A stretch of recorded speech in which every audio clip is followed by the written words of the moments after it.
बढ़ते हैं अगली खबर की ओर।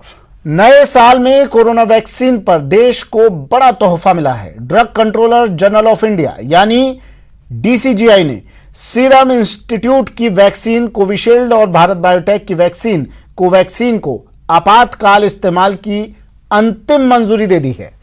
अब यह वैक्सीन देश में आम लोगों को लगाई जा सकेंगे। इससे पहले एक्सपर्ट कमेटी ने 1 जनवरी को कोविशील्ड और 2 जनवरी को कोवैक्सीन के इमरजेंसी इस्तेमाल की अनुमति देने की सिफारिश डीसीजीआई से की थी।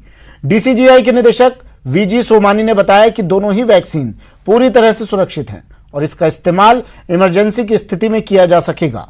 डीसीजीआई के मुताबिक दोनों ही वैक्सीन की 2-2 डोज इंजेक्शन के रूप में दी जाएगी। इन दोनों वैक्सीन को 2 से 8 डिग्री के तापमान में सुरक्षित रखा जा सकेगा।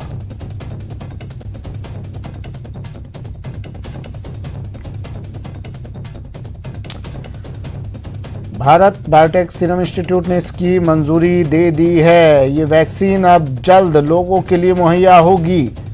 एक अच्छी खबर, डीसीजीआई ने इमरजेंसी इस्तेमाल की मंजूरी दे दी है। 2 डोज जिंदगी की, कोरोना को से जंग। Expert Committee of Central Drug Standard Control Organization met on 1st and 2nd January 2021 and made recommendations in respect of proposal for restricted emergency approval of COVID-19 virus vaccine of Serum Institute of India and Messrs.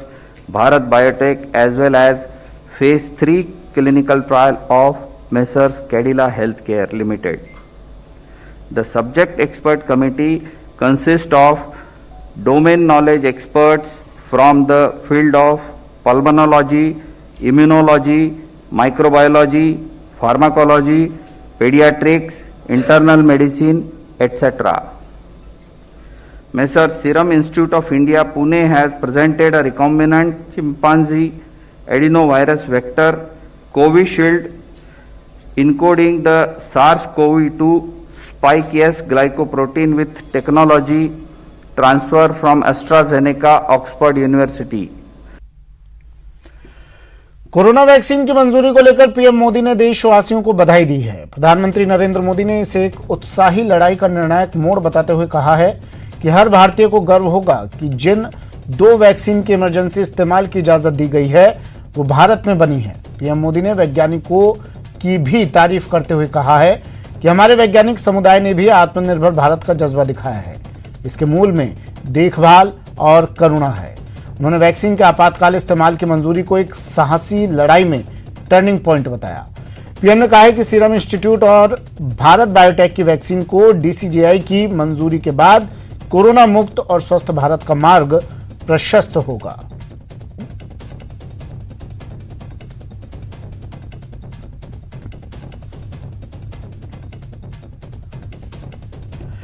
WHO ने कोविड-19 vaccine की मंजूरी का स्वागत किया है। WHO ने लिखा है कि वैक्सीन कोविड-19 महामारी के खिलाफ लड़ाई लड़ने में मदद करेगी। क्षेत्रीय निदेशक पूनम खेत्रपाल सिंह ने कहा कि सामुदायिक भागीदारी के साथ साथ प्राथमिक आबादी में वैक्सीन का उपयोग महत्वपूर्ण होगा।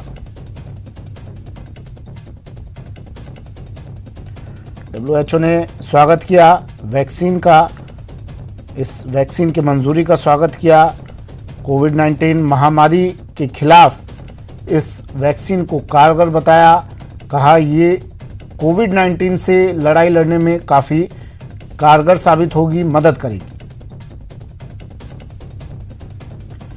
कोरोना पर वैक्सीन का इंतजार खत्म हुआ, अब इसे आम लोगों तक पहुंचाने की तैयारी हो रही है। क्या है चुनौती और कैसे आम आदमी की होगी वैक्सीन तक पहुंच, जानकारी दे रहे हैं संवाददाता शंकर आनंद।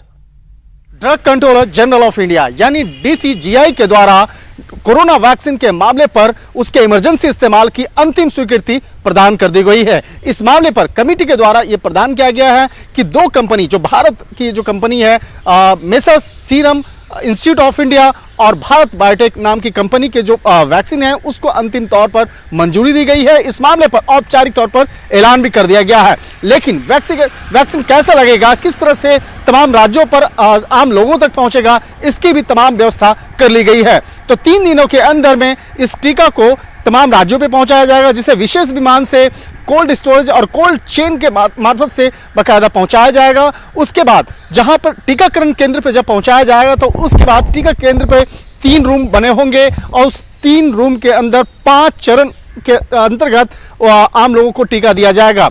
इसके लिए तमाम व्यवस्थाएं की जा चुकी है और एक अनुमान के मुताबिक 1 सप्ताह के अंदर इस तमाम प्रावधान को पूरा कर लिया जाएगा। तो एक अनुमान लगाया जा सकता है कि 1 सप्ताह के बाद कोरोना वैक्सीन आम लोगों तक उपलब्ध हो सकता है। वीडियो जर्नलिस्ट प्रकाश गुप्ता के साथ शंकर आनंद, न्यूज़ 18 दिल्ली।